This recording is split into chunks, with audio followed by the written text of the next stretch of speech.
Hello Pisces, Sun, Moon, Rising, and Venus, and welcome to your reading. So Pisces, today we're going to look into your person. We're going to see their current intentions towards you. So let's get started.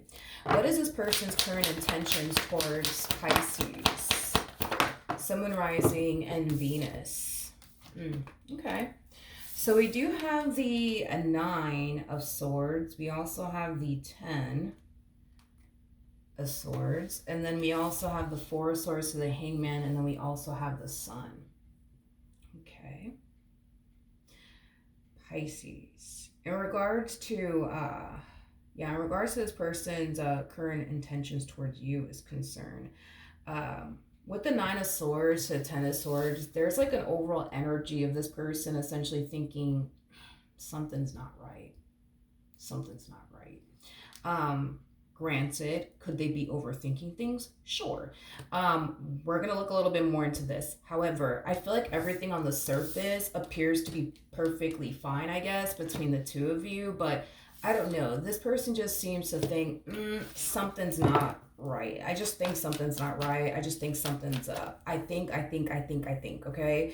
Not that I feel, I just think something's not right. So there's a huge possibility that they could very well be overthinking things. That's a possibility. But let's look and see. Tell me more about the 10 of Swords to the 9 of Swords. We have the Justice card to the 4 of Pentacles. We also have the 6 of Cups. And then we also have the, 10 of Pentacles. We have the 2 of Wands to the 9 of Cups. And then we also have the Temperance card to the Hierophant to the Star to the Wheel of Fortune. I mean, okay. This is one of those situations, Pisces, where it's like you're dealing with someone who's coming from a place of, well, I know I love them. I know I mean well. But the question is, does Pisces love me? Does Pisces honestly mean well? This person, as far as their intentions towards you is concerned, it is coming from a very pure and sincere place. I feel like their biggest concern has a lot to do with you and your intentions towards them. Because that's something that they frequently find themselves like questioning. Like, do you really love them? Are you really serious about them? Like, it has that type of like feel to it. All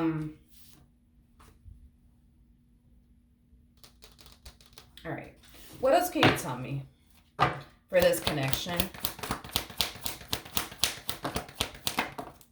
We have the World, okay? We also have the Ace of Cups to the King of Cups, and then we also have the 3 of Wands out here. Before I open my mouth and say anything, I do want to look at the Ace of Cups. Tell me more about the Ace of Cups.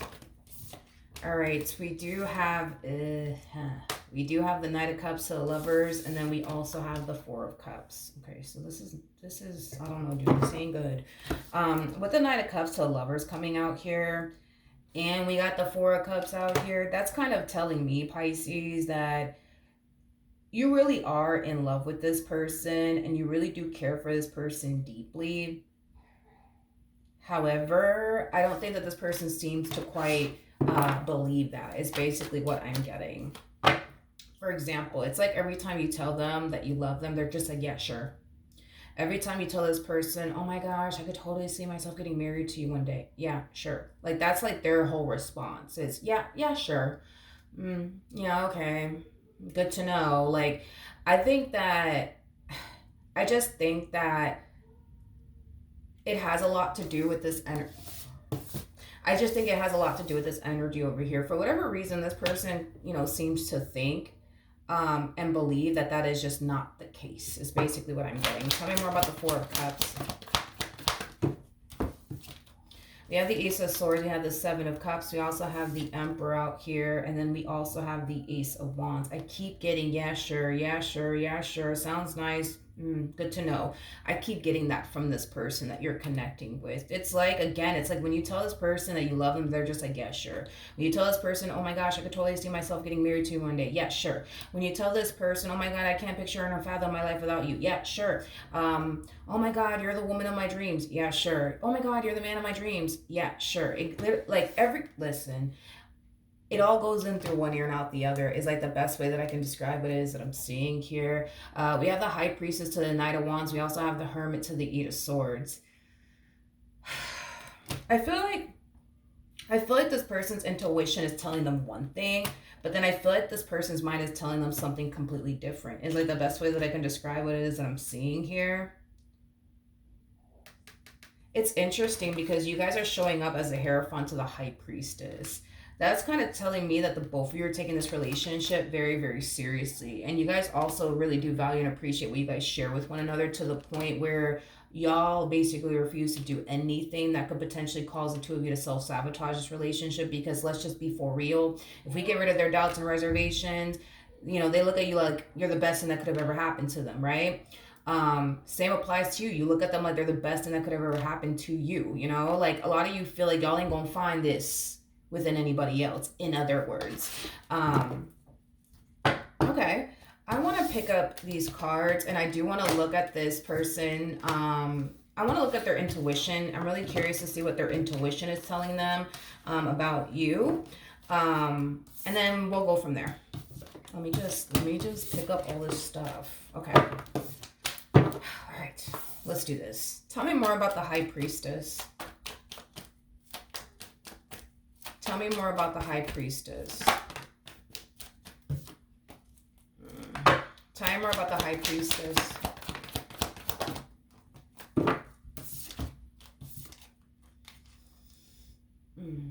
We have the Five of Swords. We got the Six of Swords. Okay. We also have the Two of Swords. And then we also have the Chariot out here with the Nine of Pentacles. Okay. Let me point something out to you because it's showing up time and time and time again, actually. It's actually showing up 1, 2, 3 times. 3 times? 4 times. 4 times. 5 times. Okay. It's actually showing up 5 times for this person.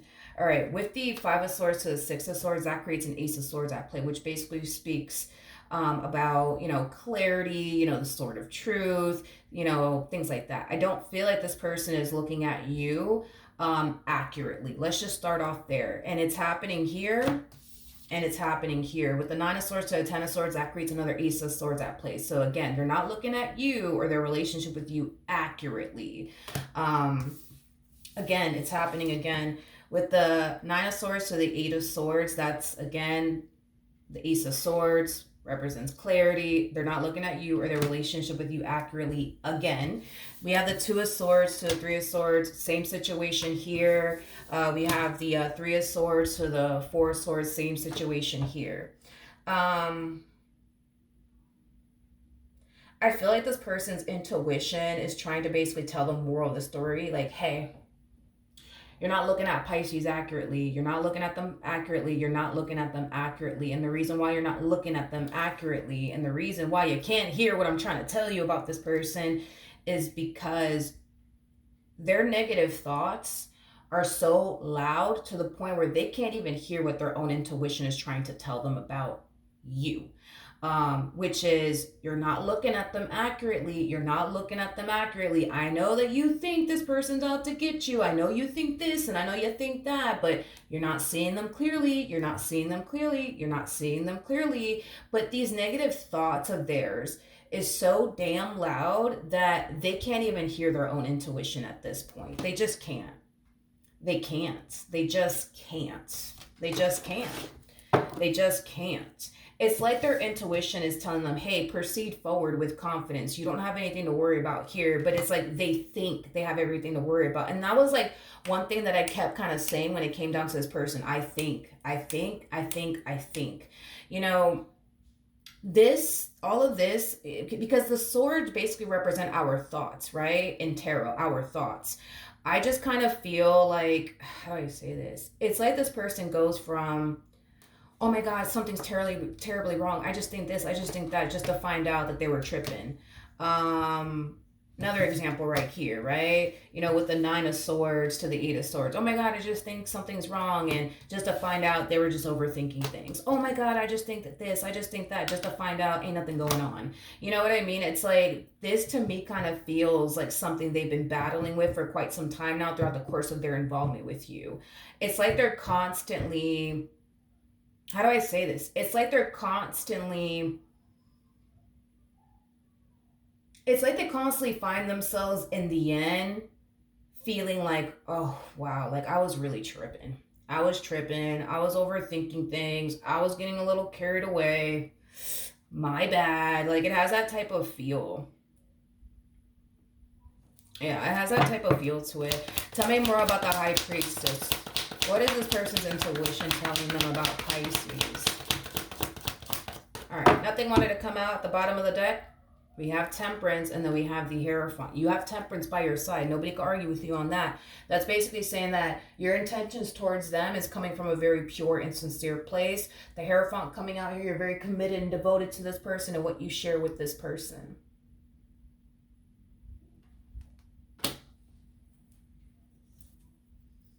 And that's just that, y'all. And that's just that. The bottom of the deck, we do have the Two of Wands, we have the Justice card, and then we have the Ten of Cups. It's just acting as a furthermore confirmation to this person that you are very, very serious about them, and what you want with them. It's basically what I'm getting. So, as far as why they think the way that they think is concerned, you know, let me put it to you like this. Pretend that you don't know me for a second. Just pretend that you don't even know me for a second, okay? Let's say that you were at the grocery store and I saw you and I just randomly handed you $1,000. You're probably gonna look at me like I have fucking 10 heads. And you're probably gonna sit there and think to yourself, I don't know, this is a little too damn good to be true. This lady just handed me $1,000. Something's just not right. This has to be too good to be true because, you know, shit like this doesn't happen often. You know what I mean? It just doesn't happen. And it's true, it doesn't happen. It really doesn't happen that often. If at all that. But you know what I mean? Like, you would basically find yourself thinking, this is, what the fuck is wrong with this lady? This lady just randomly handed me $1,000. This lady doesn't even freaking know who I am. I don't know, this too good to be true. I mean, this money must be fake. Something's wrong here. Something's not right. You know why they think the way that they think is because they're not used to good things happening to them.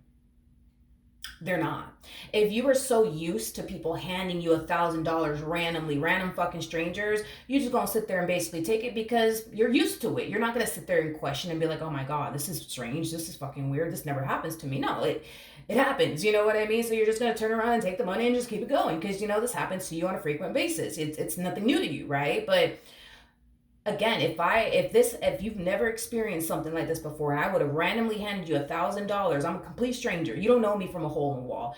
You're gonna sit there and look at me like I have 10 heads, and you're gonna question every fucking thing. You're gonna sit there and question if the money is real or not. You're gonna sit there and question, well, why am I being so fucking nice to you? This is fucking strange because I've never had this happen to me before.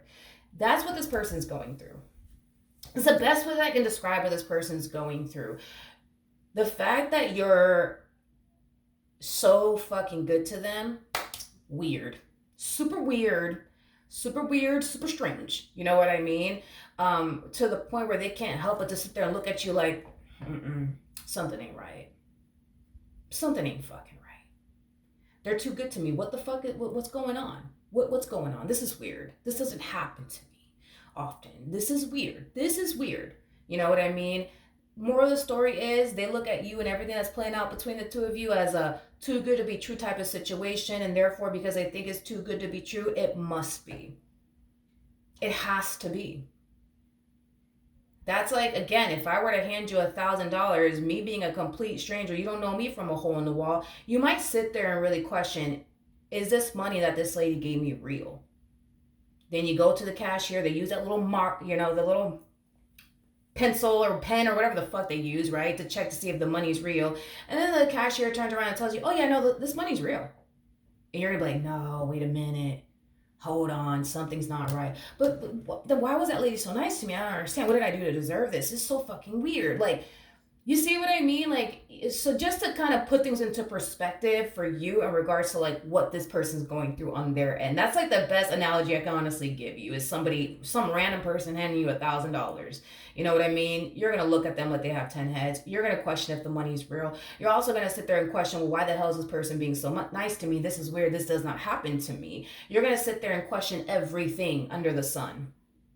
Because this is not something that you're used to experiencing. just like you in their relationship with you. It's not something that they're used to experiencing. They're not used to dealing with people that are good to them. They're not used to dealing with people that are loyal to them. They're not used to people being nice to them. They're not used to someone like you. And this is why they sit there and question it. And this is why they sit there and be like, nah, this shit gotta be too good to be true. It has to be. But all the signs are basically telling them, no, like this is the real deal. This is real. This is real. You can pinch yourself if you want to. This is very real.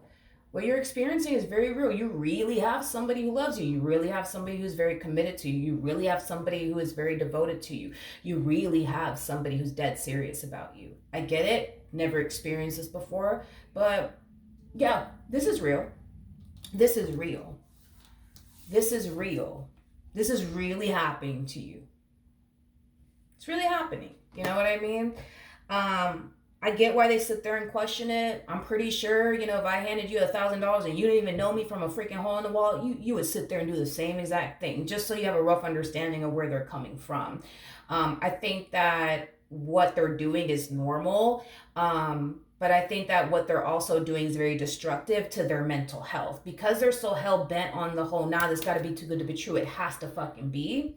It's messing with their mental health. This human being has zero peace of mind within this dynamic that they share with you. And it's not because of you, it's just because of this negative narrative that they are choosing to kind of hold on to for dear life, refusing to basically let it go. And this negative narrative basically consists of, you're too good to be true. And they're holding on to that for dear life. But that's the thing, is that the Ace of Swords is missing. So what they think about you is not true. You see, it's missing here, it's missing here, it's missing over here, it's missing over here too, like, it's missing here, like, it's missing. Which is basically saying that all these negative, intrusive thoughts that they get about you, that you're probably doing this behind their back, you're probably doing that behind your back, their back, you're probably doing this, that, and the third, is not actually happening. So, just like if you were to take that $1,000 from me, you would probably sit there and be like, nah, this money fake. This money is fake, just for the cashier to tell you, oh, no, it's real. Oh, this is real. This is real money. It's real money. Oh, I guess you got lucky. And you gonna still sit there and be like, but why did this lady give me $1,000? This lady doesn't even know me. Why is this lady being so nice to me? Like, you're gonna sit there and question it. You know what I mean? Just like they're gonna sit there and question you. Like, that's just how it is. Just to kind of put things into perspective for you. As far as their intentions towards you is concerned, they're coming from a very pure and sincere place. The only problem is they just don't trust you when they could and when they should, so that's what I have for you, Pisces. Hopefully the reading helped, hopefully it resonated, and I will see you guys in your next reading. Bye.